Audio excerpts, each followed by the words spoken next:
ഇന്ന് നമ്മൾ ചെയ്യാൻ പോകുന്നത് LGS സീരീസിൻ്റെ മൂന്നാമത്തെ ക്ലാസ് ആണ്. ഇന്നത്തെ ക്ലാസ്സിൽ സിലബസിലെ ഒരു ടോപ്പിക്ക് വെച്ചിട്ട് തന്നെ നമുക്ക് തുടങ്ങാം. നമ്മൾ ഇന്നലെ സിലബസ് പറഞ്ഞതിൽ പൊതുജനാരോഗ്യം എന്നൊരു ടോപ്പിക്ക് പറഞ്ഞിട്ടുണ്ടായിരുന്നു 10 മാർക്കിൻ്റെ. അതിൽ ഉള്ളിൽ വരുന്നൊരു സബ്ജക്റ്റാണ് കേരളത്തിലെ ആരോഗ്യക്ഷേമ പ്രവർത്തനങ്ങൾ. ഈ ഭാഗത്തിലെ പ്രീവിയസ് ഇയർ ക്വസ്റ്റ്യൻ പേപ്പറിലെ ക്വസ്റ്റ്യൻസും അതിൻ്റെ എക്സാമ്പിൾസും പിന്നെ അത് കൂടാണ്ട് വേറെ കുറച്ച് ഇമ്പോർട്ടൻ്റ് ആയ ആരോഗ്യക്ഷേമ പദ്ധതികളും നമുക്കിന്ന് പഠിക്കാം. ചോദ്യം നമ്പർ 1. കേരള സാമൂഹിക സുരക്ഷാ മിഷൻ കോർപ്പറേഷനുകളിലും മുനിസിപ്പാലിറ്റികളിലും താമസിക്കുന്ന 65 വയസ്സിന് മുകളിൽ പ്രായമുള്ള വയോജനങ്ങൾക്ക് നൽകുന്ന ആരോഗ്യ സാമൂഹിക പരിരക്ഷ ഏതാണ്? 4 ഓപ്ഷൻസ് ഉണ്ട്. വയോ അമൃതം, വയോമിത്രം, മന്ദഹാസം, വയോമധുരം. ഇതിൻ്റെ ആൻസർ വരുന്നത് വയോമിത്രമാണ്. അപ്പോൾ വയോമിത്രം എന്ന് പറഞ്ഞാൽ കേരള സാമൂഹിക സുരക്ഷാ മിഷൻ കോർപ്പറേഷനുകളിലും മുനിസിപ്പാലിറ്റികളിലും താമസിക്കുന്ന 65 വയസ്സിന് മുകളിൽ പ്രായമുള്ള വയോജനങ്ങൾക്ക് നൽകുന്ന ആരോഗ്യ സാമൂഹിക പരിരക്ഷയാണ് വയോമിത്രം. ഇനി ഇവിടെ തന്നിട്ടുള്ളതിൽ മറ്റൊരു എക്സാമ്പിളാണ് വയോ അമൃതം. അതെന്താണെന്ന് നോക്കാം. കേരള സർക്കാർ സാമൂഹ്യനീതി വകുപ്പും ഭാരതീയ ചികിത്സാ വകുപ്പും സംയുക്തമായി നടത്തുന്ന ഒരു ആരോഗ്യ പദ്ധതിയാണ് വയോ അമൃതം. ഇത് പ്രധാനമായും സാമൂഹ്യനീതി വകുപ്പിൻ്റെ കീഴിലുള്ള സർക്കാർ വൃദ്ധസദനങ്ങളിലെ താമസക്കാരുടെ ആരോഗ്യ സംരക്ഷണം ലക്ഷ്യമിട്ടിട്ടുള്ളതാണ്. അപ്പോൾ എന്താണ് ഈ വയോ അമൃതം എന്ന് പറഞ്ഞാൽ? സാമൂഹ്യനീതി വകുപ്പിന് കീഴിലുള്ള സർക്കാർ വൃദ്ധസദനങ്ങളിലെ താമസക്കാരുടെ ആരോഗ്യ സംരക്ഷണമാണ്. അപ്പോൾ ഇതാണ് വയോ അമൃതം. ഇത് 2014-15 കാലയളവിലാണ് ആരംഭിച്ചത്.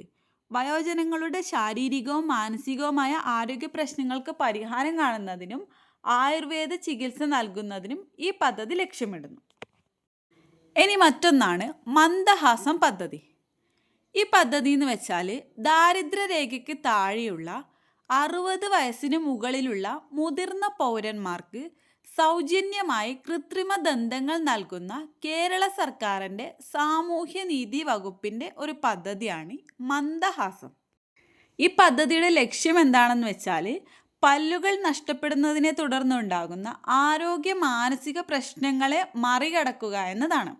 അപ്പോൾ എന്താണ് മന്ദഹാസം എന്ന് പറയുന്ന പദ്ധതി? 60 വയസ്സിന് മുകളിലുള്ള മുതിർന്ന പൗരന്മാർക്ക് സൗജന്യമായി കൃത്രിമ ദന്തങ്ങൾ നൽകുന്ന കേരള സർക്കാരിൻ്റെ സാമൂഹ്യനീതി വകുപ്പിൻ്റെ ഒരു പദ്ധതി. ഇത് ദാരിദ്ര്യരേഖയ്ക്ക് താഴെയുള്ളവരും കൂടി ആയിരിക്കണം ഈ പദ്ധതിയിൽ ഉൾപ്പെടുന്നവർ. ഇനി മറ്റൊരു പദ്ധതിയാണ് വയോ മധുരം. സാമൂഹ്യനീതി വകുപ്പ് നടപ്പിലാക്കുന്നൊരു പദ്ധതിയാണ് ഈ വയോമധുരം എന്നതും. 60 വയസ്സിന് മുകളിലുള്ള ദാരിദ്ര്യരേഖയ്ക്ക് താഴെയുള്ള പ്രമേഹ രോഗികളായ വയോജനങ്ങൾക്ക് സൗജന്യമായി ഗ്ലൂക്കോമീറ്ററുകൾ വിതരണം ചെയ്യുക എന്നതാണ് ഈ പദ്ധതിയുടെ ലക്ഷ്യം. ഈ പദ്ധതി പ്രകാരം ഗുണഭോക്താക്കൾക്ക് വീട്ടിൽ തന്നെ രക്തത്തിലെ പഞ്ചസാരയുടെ അളവ് പരിശോധിക്കുകയും ചെയ്യും. അപ്പോൾ എന്താണ് വയോമധുരം പദ്ധതി? 60 വയസ്സിന് മുകളിലുള്ള ദാരിദ്ര്യരേഖയ്ക്ക് താഴെയുള്ള പ്രമേഹ രോഗികളായ വയോജനങ്ങൾക്ക് ഗ്ലൂക്കോമീറ്റർ വിതരണം ചെയ്യുന്നതാണ് വയോമധുരം. ഇപ്പം ഞാൻ ഈ പറഞ്ഞ ക്വസ്റ്റ്യനിൽ തന്നെ നമുക്ക് കൺഫ്യൂഷൻ വരുന്ന 3 എക്സാമ്പിൾസ് ആണ് തന്നത്. വയോ അമൃതം, വയോമിത്രം, വയോമധുരം. അപ്പോൾ ഇതിൻ്റെ പേരും അത് അടിസ്ഥാനപ്പെടുത്തി തന്നെ പഠിക്കുക. ഇപ്പം വയോമധുരം എന്ന് പറഞ്ഞാൽ ഗ്ലൂക്കോമീറ്റർ നൽകുന്നതെന്ന് ഞാൻ പറഞ്ഞു. ഇനി വയോ അമൃതം എന്ന് വെച്ചാൽ വൃദ്ധസദനങ്ങളിലെ വയോജനങ്ങളുടെ ആരോഗ്യ സംരക്ഷണവുമായി ബന്ധപ്പെട്ടതാണ്. ഇനി വയോമിത്രം എന്ന് പറഞ്ഞാൽ കോർപ്പറേഷനുകളിലും മുനിസിപ്പാലിറ്റികളിലും താമസിക്കുന്ന 65 വയസ്സിന് മുകളിലുള്ള വയോജനങ്ങളുടെ ആരോഗ്യ സംരക്ഷണം. അപ്പോൾ ഇതങ്ങോട്ട് മാറിപ്പോവാണ്ടെന്ന് പഠിക്കാം.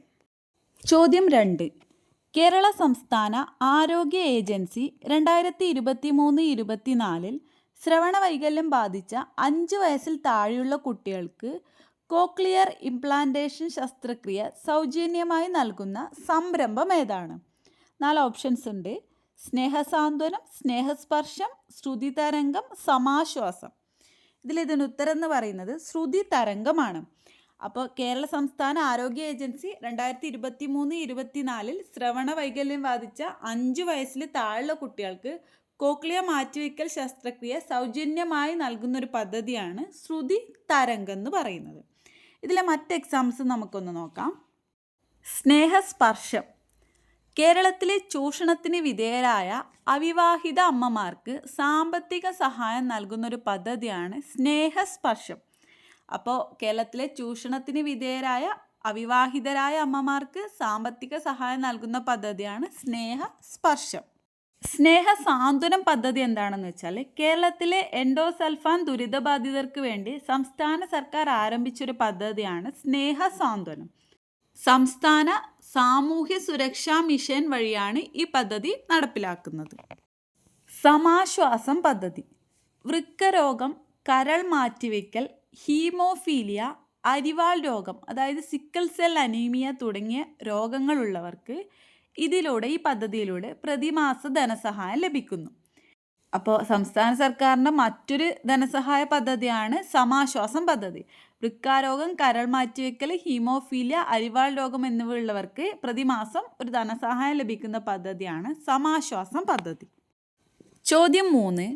മാരകമായ അസുഖങ്ങൾ കാരണം ദുരിതമനുഭവിക്കുന്ന 18 വയസ്സിൽ താഴെ പ്രായമുള്ള കുട്ടികൾക്ക് സൗജന്യ ചികിത്സ നൽകുന്ന കേരള സർക്കാരിൻ്റെ പദ്ധതി ഏതാണ്? എക്സാമ്പിൾ: ആർദ്രം, താലോലം, സുഹൃതം, മന്ദഹാസം. ഇതിൻ്റെ ആൻസർ താലോലം പദ്ധതി. അതായത് മാരകമായ അസുഖങ്ങൾ കാരണം ദുരിതം അനുഭവിക്കുന്ന 18 വയസ്സിന് താഴെയുള്ള കുട്ടികൾക്ക് സൗജന്യ ചികിത്സ നൽകുന്നൊരു പദ്ധതിയാണ് താലോലം പദ്ധതി. ഇത് ഒരുപാട് എക്സാംസിന് റിപ്പീറ്റഡ് ആയിട്ട് ചോദിച്ചൊരു ചോദ്യമാണ് ഈ താലോലം പദ്ധതി എന്നത്. അതുകൊണ്ട് ഇത് ഇമ്പോർട്ടൻ്റ് ആയിട്ട് എന്തായാലും പഠിക്കണം. ഇനി ബാക്കിയുള്ളവ നോക്കാം. ആർദ്രം പദ്ധതി. ആർദ്രം മിഷൻ കേരള സർക്കാർ നടപ്പിലാക്കിയ ഒരു സമഗ്ര ആരോഗ്യ പദ്ധതിയാണ്. സർക്കാർ ആശുപത്രികൾ രോഗീ സൗഹൃദമാക്കുക, പ്രാഥമികാരോഗ്യ കേന്ദ്രങ്ങളെ കുടുംബാരോഗ്യ കേന്ദ്രങ്ങളാക്കി ഉയർത്തുക, ജില്ലാ താലൂക്ക് ആശുപത്രികളിൽ സ്പെഷ്യാലിറ്റി, സൂപ്പർ സ്പെഷ്യാലിറ്റി സേവനങ്ങൾ ലഭ്യമാക്കുക എന്നതാണ് ഈ ആർദ്രം മിഷൻ്റെ ലക്ഷ്യം. ഇത് നവകേരള മിഷൻ്റെ ഭാഗമായൊരു പദ്ധതി കൂടിയാണ്. അപ്പോൾ ആർദ്രം പദ്ധതി എന്ന് വെച്ചാൽ ആശുപത്രികളെ രോഗീ സൗഹൃദമാക്കുക, പിന്നെ പ്രാഥമിക ആരോഗ്യ കേന്ദ്രങ്ങളെ കുടുംബാരോഗ്യ കേന്ദ്രങ്ങളായിട്ട് ഉയർത്തുക, ജില്ലാ താലൂക്ക് ആശുപത്രികളിൽ സ്പെഷ്യാലിറ്റി, മൾട്ടി സ്പെഷ്യാലിറ്റി സേവനങ്ങളെല്ലാം നൽകുക. ഇതാണ് ആർദ്രം പദ്ധതി. ഇതും റിപ്പീറ്റഡ് ആയിട്ട് ചോദിക്കുന്നൊരു ചോദ്യമാണ്. സുഹൃതം പദ്ധതി. സുഹൃതം എന്നത് സംസ്ഥാനത്തെ എല്ലാ സ്കൂളുകളും മാലിന്യമുക്തമാക്കുക എന്നൊരു പദ്ധതിയാണ്. ശുചിത്വം, പരിസ്ഥിതി ഉത്തരവാദിത്വം, സുസ്ഥിരത എന്നിവയിൽ ഊന്നൽ നൽകി മാലിന്യ സംസ്കരണത്തിൽ പുതിയ മാതൃക സൃഷ്ടിക്കുക എന്നതാണ് ഈ പദ്ധതിയുടെ ലക്ഷ്യം. അപ്പോൾ എന്താണ് സുഹൃതം പദ്ധതി? സ്കൂളുകളെ മാലിന്യമുക്തമാക്കുന്ന ഒരു പദ്ധതിയാണ് സുഹൃതം. ചോദ്യം 4. 18 വയസ്സിൽ താഴെ പ്രായമുള്ള കുട്ടികളുടെ സമഗ്ര ആരോഗ്യ സംരക്ഷണത്തിനുള്ള സേവനങ്ങൾ ഉറപ്പുവരുത്തുന്ന പദ്ധതി ഏതാണ്? ഓപ്ഷൻസ്: സ്നേഹപൂർവം, സമാശ്വാസം, ആരോഗ്യകിരണം, ആശാധാര. ഇതിൻ്റെ ആൻസർ എന്ന് പറയുന്നത് ആരോഗ്യകിരണമാണ്. 18 വയസ്സിന് താഴെ പ്രായമുള്ള കുട്ടികളുടെ സമഗ്ര ആരോഗ്യ സംരക്ഷണത്തിനുള്ള സേവനങ്ങൾ ഉറപ്പാക്കുന്ന പദ്ധതിയാണ് ആരോഗ്യകിരണം പദ്ധതി. ഈ ക്വസ്റ്റ്യൻ്റെ ഓപ്ഷൻസിലെ ആശാധാര പദ്ധതി എന്താണെന്ന് നോക്കാം. ആശാധാര പദ്ധതി എന്നത് കേരളത്തിലെ ഹീമോഫീലിയ ബാധിച്ച രോഗികൾക്കുള്ള സമഗ്രമായ ചികിത്സാ പദ്ധതിയാണ് ആശാധാര. അപ്പോൾ ഹീമോഫീലിയ രോഗം ബാധിച്ച രോഗികൾക്കുള്ള സമഗ്രമായ ചികിത്സാ പദ്ധതിയാണ് ആശാധാര.